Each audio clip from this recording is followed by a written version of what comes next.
शंकर को जल चढ़ाने के लिए 5 स्थान हैं जहाँ शिव को जल चढ़ाया जाता है और शंकर उस जल को स्वीकार करते हैं, जिसको पंचगंगा कहा है। 5 स्थान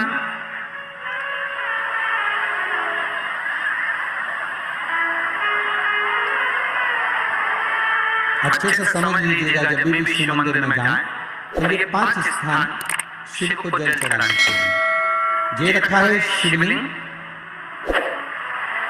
गोल जलाधारी, ये चरण जहां से पानी नीचे की ओर जाता है।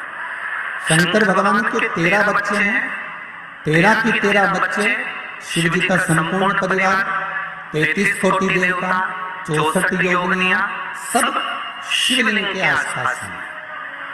आप शंकर जी के मंदिर में जाकर ये कभी ना विचार करना कि पार्वती जी को ढूंढना पड़ेगा या गणेश जी को ढूंढना पड़ेगा या कार्तिकेय जी को ढूंढना पड़ेगा या भैरव को ढूंढना पड़ेगा। हमें शंकर के मंदिर में जाकर किसी देवता को ढूंढने की जरूरत नहीं है। जहां शंकर भगवान का शिवलिंग रखा हुआ है वो माता जी का हस्तकमल है, माता पार्वती जी का स्थान है। जहां शिवलिंग रखा है वो शंकर भगवान है। जहां जलाधारी है वो जलाधारी के पास में जहां पानी बहता है बीच में अशोक सुंदरी का स्थान है। जहां से पानी बह रहा है उसका राइट भाग वहां गणेश जी का स्थान है, लेफ्ट भाग कार्तिकेय जी का स्थान है। शंकर भगवान के ऊपर जो जल गिर रहा है वो शंकर भगवान की 5 लड़कियां जया, विषहरा, शामलीबाई, दौकली, देव, ये शंकर जी की 5 बेटियां ऊपर हैं। जहां से पानी बहकर उस निकासी से जहां नाली बनी रहती है, पानी जहां से निकलकर बाहर मंदिर के जा रहा है वो 33 कोटि देवताओं का स्थान है। इसलिए सारे मंदिरों की परिक्रमा हो सकती है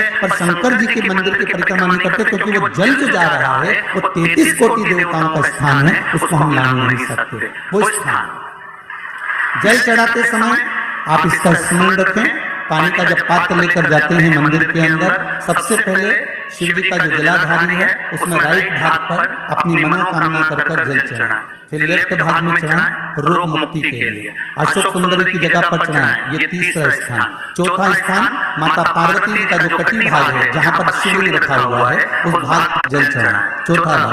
5वां भाग शंकर जी के ऊपर चढ़ाएं। ये 5 जगह पर जल क्रमवाइज चढ़ाएं। आप लोग जाते हो डायरेक्ट जाकर शंकर जी के जल में करा जाता है, सीधे गए और शिव जी पे जाकर अपने जल चढ़ा दिया। हमारे यहाँ शास्त्र कहता है जैसे अपन देवताओं की पूजन करते हैं तो पंडित जी सबसे पहले पूजन किसकी कराते हैं? जम के बोलो जरा, गणेश जी का। गणेश जी के बाद पूजन कराते कराते कराते कराते कराते कराते आगे के सारे देवता कराते कराते कराते कराते फिर मूल पूजन पर पहुंचते हैं। आप डायरेक्ट मूल पूजन पर पहुंच जाते हैं। और सरल भाषा में समझ लो, जितनी सरल भाषा में समझोगे ना उतना अपने जीवन में